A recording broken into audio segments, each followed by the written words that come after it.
Assalomu alaykum. Obunachilar, kanalimizga takror xush kelibsizlar. Xudo xolasa bugun yana yangi vakansiyalarimiz bor.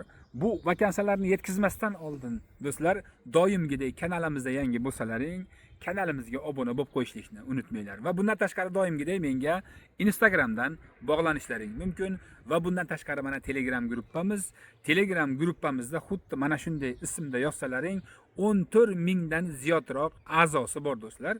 Mana shu yerga kirsalaring, yaxshilab diqqat bilan qaraydigan bo'lsalaring, shetlarda meni o'zimni Telegram to'g'ri profilim silkami yozib qo'yganman. Ustiga shunday bosib kiradigan bo'lsalaring, to'g'ridan kelib boshlaringni taq etib, ya'ni meni boshimga tegadi to'g'risi. Endi ko'pchilik bilmaganligi uchun buni tushuntirib qo'yapman do'stlar. Ajoyib bir yangi, yana zo'r bir vakansiyamiz bor sizlar uchun. Xudo xolasa 100% ya'ni viza chiqish ehtimoli albatta juda katta. Endi 100% deb bormasak ham 90%, 95% atrofida viza chiqadi.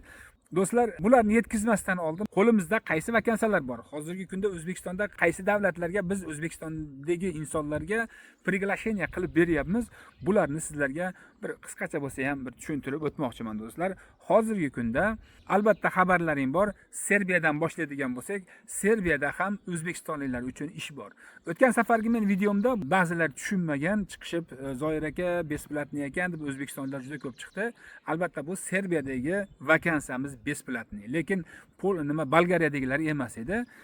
Shuning uchun ham ba'zilar haligi kommentariyaga bular shunday yolg'on gapirishadi, nimani rasmdagini o'chirib yuboring, %100 nima emas ekan, besplatniy emas ekan degan gap so'zlarni eshitib turib tushunmagan. To'g'risi videoni tushunmasa mana shunaqa gapirishaveradi. Shuning uchun men aytganim, Serbiyadagi %100 besplatniy. Pul to'lamaysiz, biz uchun pul to'lamaysiz umuman. Siz o'zingiz ham hech kimga pul to'lamasdan besplatniy kelasiz Serbiyaga. Men mana shunday tushuntirgandim, afsuski tushunishmagan. Undan keyin yana boshqa bir vakansiyalarda aytganim uchun boshqa vakansiyalar platniy.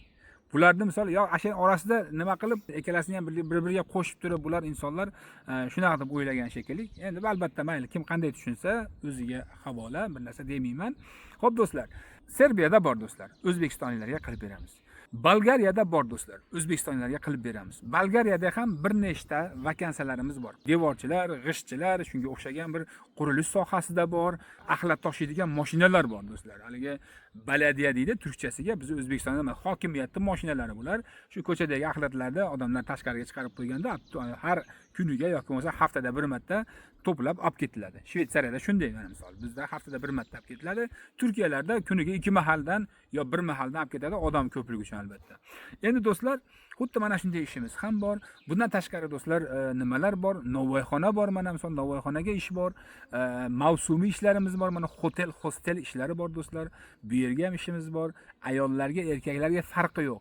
Va yana bundan tashqari do'stlar, Slovakiyada mana ishlarimiz bor. Slovakiyada ham tovuq qadoqlash fabrikasi bor. Bundan tashqari Volkswagen zavodiga ish bor do'stlar. Mana shu yerlarga ham qilib beryapmiz.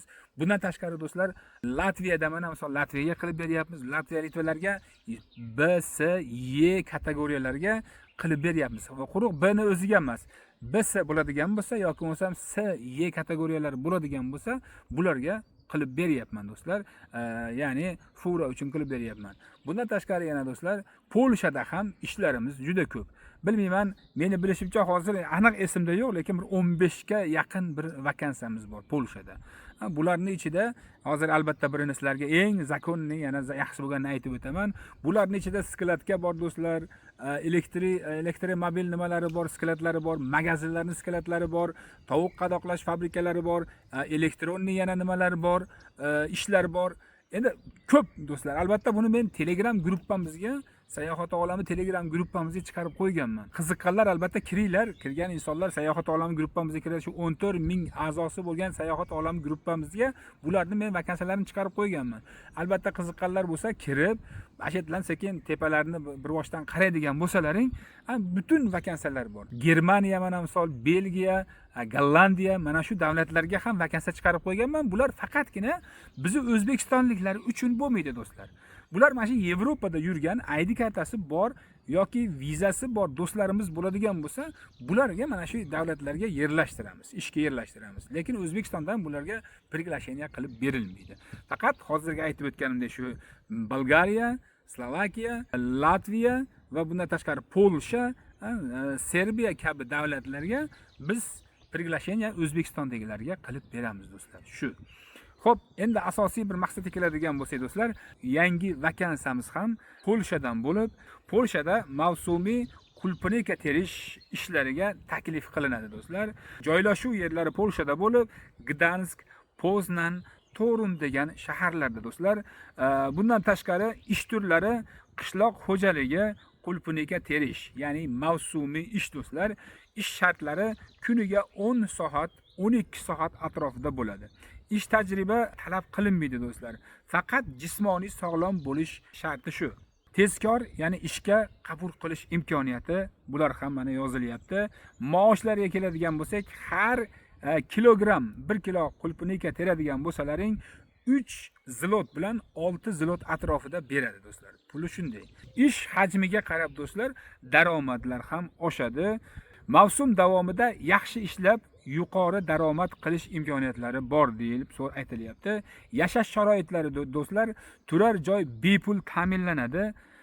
Toza va yashash uchun qulay sharoitlar, ish joyiga yaqin joylashuvlar, mana shunday bir yerlarda yerlashasizlar do'stlar.